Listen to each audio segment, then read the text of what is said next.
تھے اللہ کے نبی فرمایا کرتے تھے عثمان تو ایسا باحیا ہے کہ ان سے تو اللہ کے فرشتے بھی حیا کھاتے ہیں، فرشتے بھی ان سے حیا کرتے ہیں۔ علی رضی اللہ تعالیٰ عنہ بھی جیسے تھے جن کی ساری پرورش تربیت ہی آپ کے گود میں اور آپ کی نظروں کے نیچے ہوئی تھی، باب العلم تھے، علم کا دروازہ۔ لیکن ظاہر ہے اللہ کے نبی تو سبھی کے لیے نمونہ تھے، گناہگاروں کے لیے بھی آپ کی زندگی میں رہنمائی موجود تھی۔ کوئی غلطی کر بیٹھتا ہے، کوئی گناہ کر بیٹھتا ہے، کوئی کوتاہی کر بیٹھتا ہے، تو آپ علیہ الصلوۃ والسلام ان کے ساتھ کیسا سلوک فرماتے تھے؟ وہ جب آپ کی خدمت میں آتے تھے تو آپ کا رویہ کیا ہوتا تھا گناہگاروں کے ساتھ، خطاکاروں کے ساتھ؟ تو ایک نوجوان آیا، کہنے لگا یا رسول اللہ اذن لی بالزنا، مجھے زنا کی اجازت دیجیے۔ دیکھیے نا کیسی گستاخی ہے، کیسی جرت ہے اور کیسی نادانی ہے کہ اللہ کے نبی صلی اللہ علیہ وسلم کی خدمت میں آ کر اتنی تکلیف دہ بات کر رہا ہے۔ اب دائیں بائیں بیٹھے لوگ اسے گھورنے لگے، کسی بات کر رہا ہے، قریب تھا کہ اس پر حملہ آور ہوں، اسے پکڑیں، لیکن اللہ کے نبی صلی اللہ علیہ وسلم ہے فرمایا اسے چھوڑو، اسے میرے قریب کر دو۔ فدنا منہ قریبا، آپ علیہ الصلوۃ والسلام کے اور قریب ہو گیا۔ نفرت نہیں، ڈانٹ ڈپٹ نہیں، سمجھے مریض ہے اور زیادہ مریض ہے، اور اچھا طبیب زیادہ مریض پہ زیادہ توجہ دیتا ہے۔ جس کے دل میں شفقت ہو، رحم ہو اور درد ہو تو وہ زیادہ مریض پہ زیادہ شفقت کھاتا ہے، اسے زیادہ توجہ دیتا ہے۔ نفرت نہیں۔ کوئی جسمانی بیمار ہوتے ہیں، کوئی روحانی بیمار ہوتے ہیں، کسی کو اللہ رب العزت جسمانی طبیب بناتے ہیں، کسی کو اللہ رب العزت روحانی طبیب بناتے ہیں۔ تو آپ تو طبیب اعظم تھے، آپ کے دل میں اللہ نے شفقت بھر رکھی تھی، خیر خائی بھر رکھی تھی، رحم بھر رکھا تھا۔ تو آپ علیہ الصلوۃ والسلام نے اسے قریب کیا اور عقلاً اس کی عقل کو اپیل کیا اور اس کی عقل کو متوجہ کیا اور اس نوجوان کو سمجھایا۔ پہلے قرآن حدیث کی باتیں نہیں کی کیونکہ وہ نامانوس تھا، پہلے اسے عقلاً اس چیز کی برائی اس کے سامنے رکھی اور اس سے کہا بیٹے قریب آ جاؤ۔ جب وہ قریب ہو گیا تو آپ نے فرمایا بتاؤ یہ چیز تم پسند کرتے ہو، کوئی تمہاری والدہ کے ساتھ کرے؟ کہنے لگا یا رسول اللہ نہیں، ایسا نہیں۔ تو فرمایا لوگ بھی تو نہیں چاہتے کوئی ان کی ماں کے ساتھ یہ حرکت کرے، تم یہ بتاؤ تم یہ چاہتے ہو تمہاری بیٹی کے ساتھ کوئی ایسا کرے؟ کہنے لگا لا واللہ یا رسول اللہ، نہیں چاہتا اس کو۔ فرمایا لوگ بھی تو نہیں چاہتے کوئی ان کی بیٹیوں کے ساتھ ایسا کرے؟ کیا تم چاہتے ہو کہ تمہاری بہن کے ساتھ کوئی ایسا کرے؟ کہنے لگا لا واللہ، اللہ کے رسول میں یہ بھی نہیں چاہتا۔ فرمایا دوسری بھی تو نہیں چاہتے کوئی ان کی بہن کے ساتھ ایسا کرے؟ کیا تم چاہتے ہو کہ تمہاری پھوپھی کے ساتھ کوئی ایسا کرے؟ کہ یا رسول اللہ نہیں چاہتا۔ کیا تم چاہتے ہو تمہاری خالہ کے ساتھ کوئی ایسا کرے؟ کہ یا رسول اللہ نہیں چاہتا۔ فرمایا دوسری بھی تو نہیں چاہتے کوئی ان کی پھوپھی کے ساتھ ایسا کرے، خالہ کے ساتھ ایسا کرے؟ کوئی نہیں چاہتا۔ اب اس بچے کے سامنے، نوجوان کے سامنے سارے رشتے سامنے رکھے، ظاہر ہے ذرا بھی کوئی فطرت پر ہوگا نا، ذرا سے بھی فطرت، تو وہ اپنی ماں کے ساتھ، اپنی بہن کے ساتھ، اپنی بیٹی کے ساتھ، اپنی پھوپھی کے ساتھ یہ گھٹیا حرکت کہاں برداشت کر سکتا؟ ذرا بھی انسانیت ہوگی، ذرا بھی انسانیت ہوگی۔ تو اس طریقے سے اسے لے کے آئے، شرمندہ ہوا، اسے احساس ہو گیا، اسے شرمندگی ہوئی، احساس ہوا، اور اس کے دل کی زمین نصیحت قبول کرنے کے قابل ہو گئی۔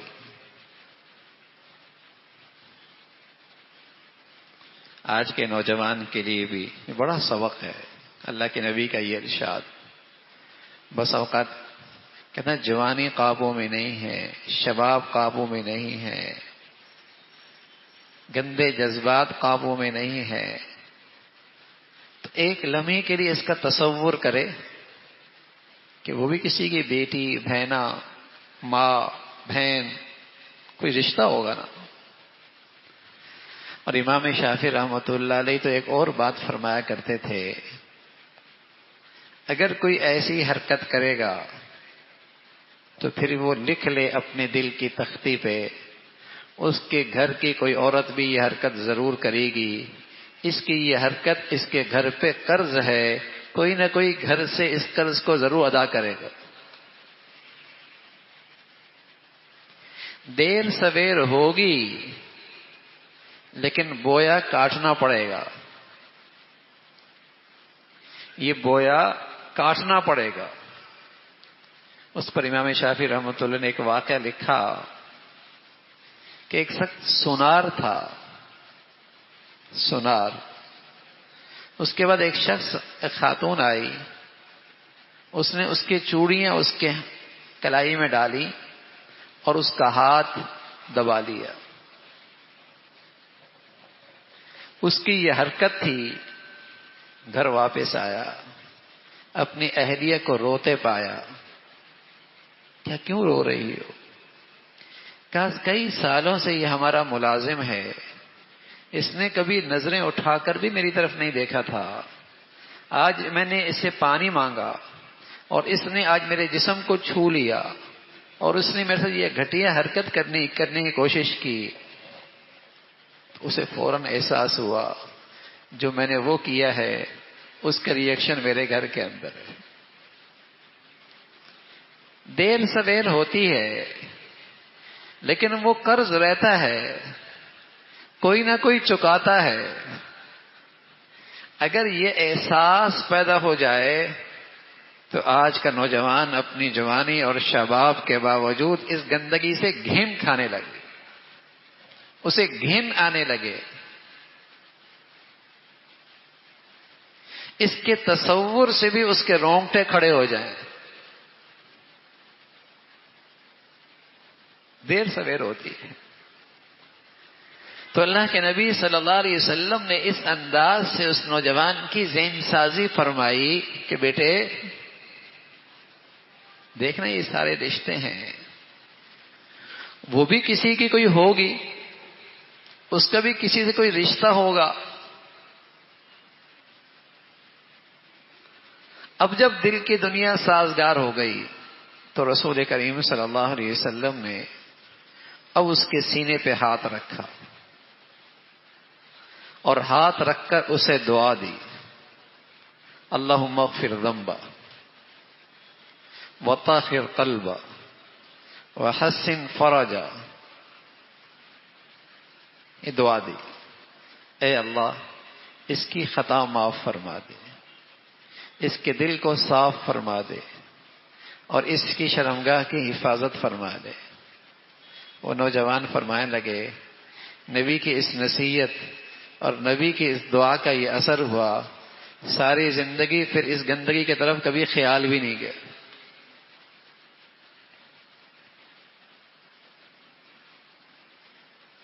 کبھی خیال بھی نہیں گیا۔ گناہ سے گھن کرو، گناہ سے گھن آنی چاہیے، گناہ سے نفرت ہونی چاہیے، گناہگار سے نہیں۔ کیا پتہ وہ گناہگار سچی توبہ کر لے۔ ابھی تو ہم منزل پہ چڑھنے کے لیے سیڑھیوں پر ہے نا، کوئی پہلی سیڑھی پہ ہے، کوئی 10ویں سیڑھی پہ ہے، تو 10ویں والا پہلی والے کو حقیر نہ سمجھے، کیا پتہ وہ بلندیوں پہ جانے والا نیچے آ گرے اور نیچے والا بلندیوں پہ جا پہنچے۔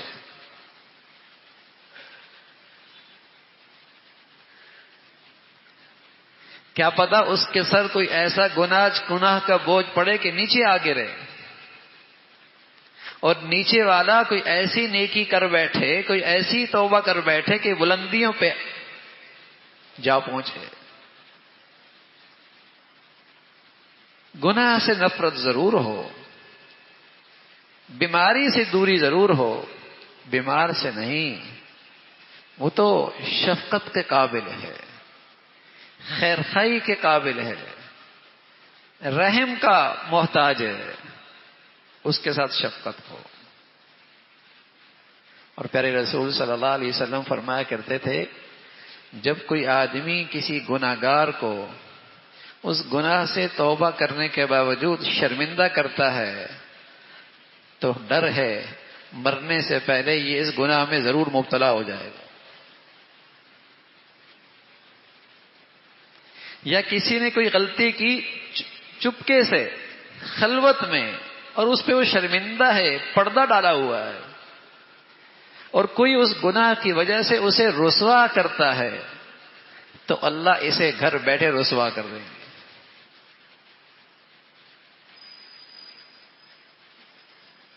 یہ اس کا اور اس کے اللہ کا معاملہ ہے۔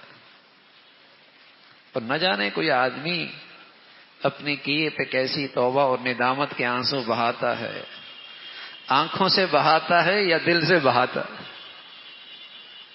اندر کی شرمندگی ایسی ہے۔ تو پیارے رسول صلی اللہ علیہ وسلم نے اس نوجوان کے ساتھ یہ محبت کا اور یہ شفقت کا سلوک فرمایا، اور یوں اسے اپنے قریب کیا، اور ہمیشہ کے لیے اس نوجوان کی تربیت ہو گئی، تربیت ہو گئی۔ یہ بڑی ہی سمجھنے کی بات ہے۔ ایک تو یہ کہ ہمیشہ سے اس کو دین سے دور کر دیں، میرا رویہ ایسا ہو، میرا طرز عمل ایسا ہو کہ میں اسے مایوس ہی کر دوں،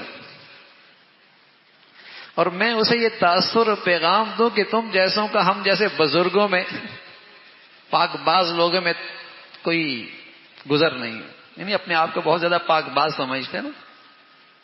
ایک تو اس نوجوان کو یہ تاثر دیں کہ ہم جیسے پاک بازوں میں تم جیسوں کا گزارا نہیں ہے، اور ایک یہ ہے کہ اس نوجوان کو امید دلاؤ، قریب کرو۔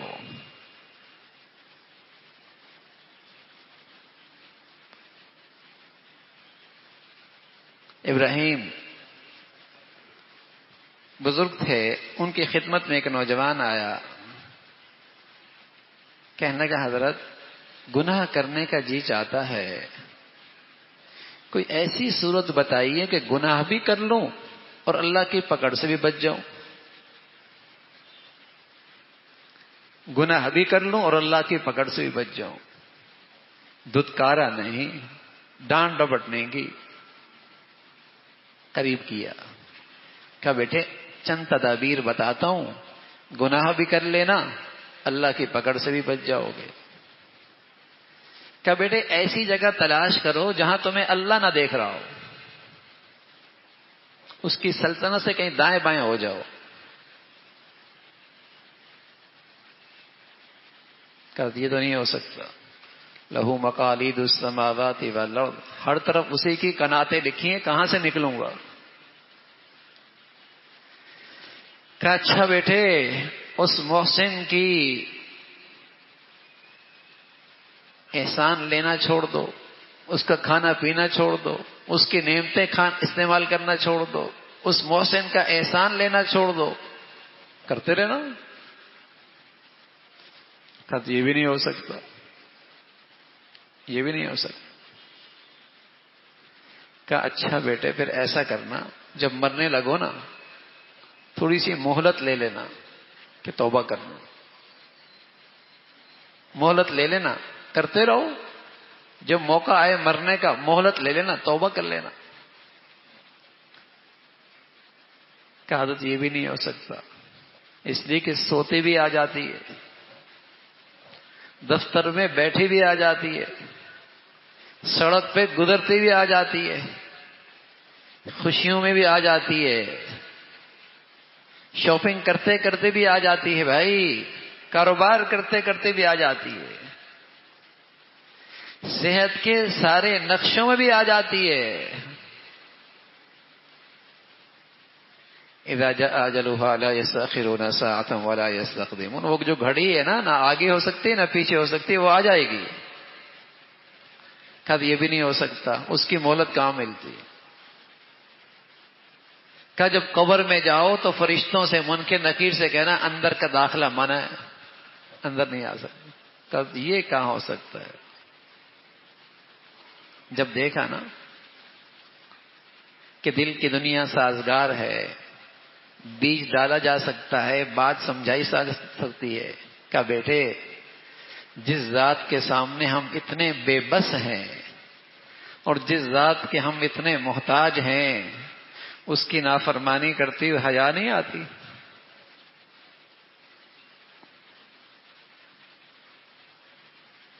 ابراہیم ابن ادم رحمۃ اللہ علیہ نے نصیحت فرمائی، حیا نہیں آتی۔